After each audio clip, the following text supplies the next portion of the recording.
Hello friends, welcome to மக்கள் சேவை channel. இன்றைக்கி நம்ம ஒரு சூப்பரான இன்ஃபர்மேஷன் பற்றி தான் பார்க்க போகிறோம். அதாவது 10th அரியர் எக்ஸாமுக்கான ஹால் டிக்கெட்டை வெளியிட்டிருக்காங்க. இப்போ உங்களுக்கான ஹால் டிக்கெட்டை எப்படி ஆன்லைன் மூலமாக டவுன்லோட் பண்ணுறது தான் இந்த வீடியோ பார்க்க போகிறோம். இந்த வீடியோ ஸ்கிப் பண்ணாமல் ஃபுல்லாக பாருங்கள். அது மட்டும் அல்ல, இந்த வீடியோ நிறைய பேருக்கு ஷேர் பண்ணுங்கள். ஃபஸ்ட்டு இந்த வெப்சைட்டும் பண்ணிக்கோங்க. இந்த வெப்சைட்கான லிங்க்கை நான் டிஸ்கிரிப்ஷன் கொடுத்துட்றேன். dge.tngovernment.in இதான் பார்த்தா அஃபிஷியல் வெப்சைட். ஓகே, இந்த வெப்சைட்டில் உங்களுக்கு ஹால் டிக்கெட்னு இருக்க பாருங்கள். இந்த ஆப்ஷன் நீங்கள் கிளிக் பண்ணிங்க அப்படின்னா இந்த மாதிரி தான் ஒரு பேஜ் உங்களுக்கு ஓப்பன் ஆகும். ஸோ இப்போதைக்கு 10th 11th ஹால் டிக்கெட்டை ரிலீஸ் பண்ணிட்டாங்க. ஸோ நீங்கள் அரியர் எக்ஸாமுக்கு அப்ளை பண்ணியிருக்கீங்க அப்படின்னா உங்களுக்கான ஹால் டிக்கெட் டவுன்லோட் பண்ணிட்டு எக்ஸாமினேஷன் அட்டன் பண்ண பாருங்கள். 12th ஆல்ரெடி ரிலீஸ் பண்ணிட்டாங்க. இப்போ 10th 11th ஹால் டிக்கெட்டை விட்டுருக்காங்க. ஓகே, இதில் போயிட்டு டவுன்லோட் ஹால் டிக்கெட்னு இருக்க பாருங்கள். இந்த ஆப்ஷன் நீங்கள் கிளிக் பண்ணிங்க அப்படின்னா இந்த மாதிரி தான் ஒரு பேஜ் உங்களுக்கு ஓப்பன் ஆகும். ஸோ நீங்கள் அரியர் எக்ஸாமுக்கு அப்ளை பண்ண சில ஒரு ரிசிப்ட் கொடுத்துருப்பாங்க. அப்ளை பண்ணதுக்கான ரிசிப்ட்டு, அந்த ரிசிப்டில் உங்களுக்கான அப்ளிகேஷன் நம்பர் மற்றும் ரெஜிஸ்ட்ரேஷன் நம்பர் ரெண்டுமே இருக்கும். ஸோ நீங்கள் டிஸ்ட்ரிக்ட் எஜுகேஷன் ஆஃபீஸில் அப்ளை பண்ணிங்க அப்படின்னா ரிசிப்ட் கொடுத்துருப்பாங்க. அதேமாரி சம்மந்தப்பட்ட ஸ்கூல்லே போய்ட்டு அப்ளை பண்ணியிருந்தீங்க அப்படின்னா அவங்ககிட்ட அப்ளிகேஷன் நம்பர் ரெஜிஸ்ட்ரேஷன் நம்பர் கேட்டுக்கோங்க. ஸோ இதில் போயிட்டு ஒன்று அப்ளிகேஷன் நம்பர் தெரிஞ்சால் அப்ளிகேஷன் நம்பர் கொடுங்க. ரெஜிஸ்ட்ரேஷன் நம்பர் தெரியுது அப்படின்னா ரெஜிஸ்ட்ரேஷன் நம்பர் நீங்கள் டிக் பண்ணிட்டு அந்த நம்பர் என்டர் பண்ணுற மாதிரி இருக்கும்.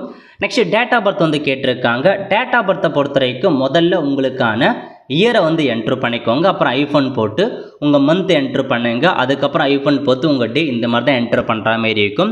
ஃபஸ்ட்டு பார்த்தா டே, அதுக்கப்புறம் மந்த்து, அதுக்கப்புறம் இயர் இந்த மாதிரி என்ட்ரு பண்ணக்கூடாது. முதல்ல உங்கள் இயரை போட்டு ஐஃபோனை போட்டு உங்கள் மந்த்தை என்ட்ரு பண்ணிட்டு ஐஃபோன் போட்டு உங்கள் டே என்ட்ரு பண்ணுற மாதிரி இருக்கும். ஓகே, அடுத்த கட்டமாக இதில் ஒரு மேத்தமெட்டிக்கல் கேப்சா கொடுத்துருக்காங்க.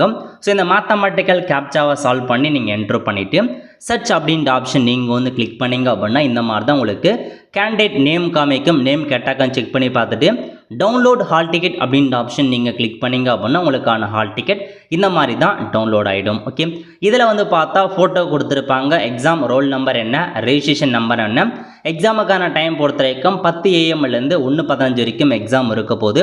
அதேமாரி எக்ஸாம் சென்டர் எங்கே போய்ட்டு எக்ஸாம் எழுத போகிறீங்களோ அதுக்கான எக்ஸாம் சென்டரும் கொடுத்துருக்காங்க. ப்ரைவேட் ஸ்கூலில் தான் எக்ஸாம் எழுத போகிறீங்க எல்லாமே மென்ஷன் பண்ணிட்டாங்க. அதுக்கு கீழே நீங்கள் என்னென்ன எக்ஸாம் ஃபெயில் ஆகிருக்கீங்களோ அரியர் வச்சிருக்கீங்களோ அந்த சப்ஜெக்ட் மட்டும் நீங்கள் எக்ஸாம் எழுத போகிறீங்க.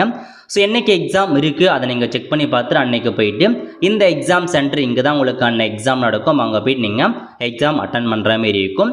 ஸோ இன்ஸ்ட்ரக்ஷன் கொடுத்துருக்காங்க. தேர்வர்கள் கண்டிப்பாக நீங்கள் எக்ஸாம் எழுத சொல்லி இந்த ஹால் டிக்கெட் அவசியமானது. ஹால் டிக்கெட் இருந்தால் மட்டும்தான் உள்ள அலோவ் பண்ணுவாங்க. இதை தவிர்த்து எக்ஸாம் ஹாலுக்குள்ளே மொபைல் ஃபோனோ எந்த விதமான கேட்ஜெட்ஸும் நீங்கள் கொண்டு போகக்கூடாதுன்னு அப்படின்ட்டு தெளிவாக கொடுத்துருக்காங்க.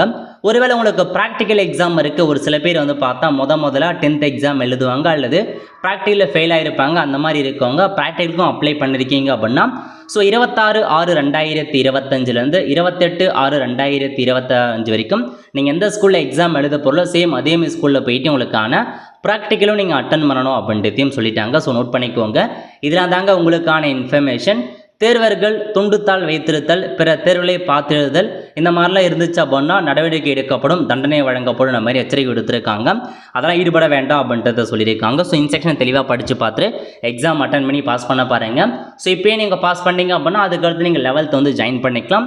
சேம் அதே மாதிரி தான் உங்களுக்கு 11th ஹால் டிக்கெட்டும் 11th அரியருக்கான ஹால் டிக்கெட்டும் இதே வெப்சைட்டில் போயிட்டு டவுன்லோட் ஹால் டிக்கெட்டை கொடுத்துட்டு உங்கள் ரெஜிஸ்ட்ரேஷன் நம்பர் மற்றும் டேட் ஆஃப் பர்த்தை கொடுத்து சர்ச் பண்ணதுக்கப்புறம் உங்களுக்கான ஹால் டிக்கெட் வந்துடும். அந்த ஹால் டிக்கெட்டை யூஸ் பண்ணி உங்களுக்கான எக்ஸாமினேஷன் அரியர் எக்ஸாம் நீங்கள் அட்டன் பண்ணிக்கலாம். ஆல் த ஃப்ரெண்ட்ஸ், கண்டிப்பாக இந்த பிடிச்சா லைக் பண்ணுங்கள். அது மட்டும் அல்ல, இந்த வீடியோ நிறைய பேருக்கு ஷேர் பண்ணுங்கள். அடுத்த ஒரு நிலையில் சந்திப்போம். நன்றி, வணக்கம்.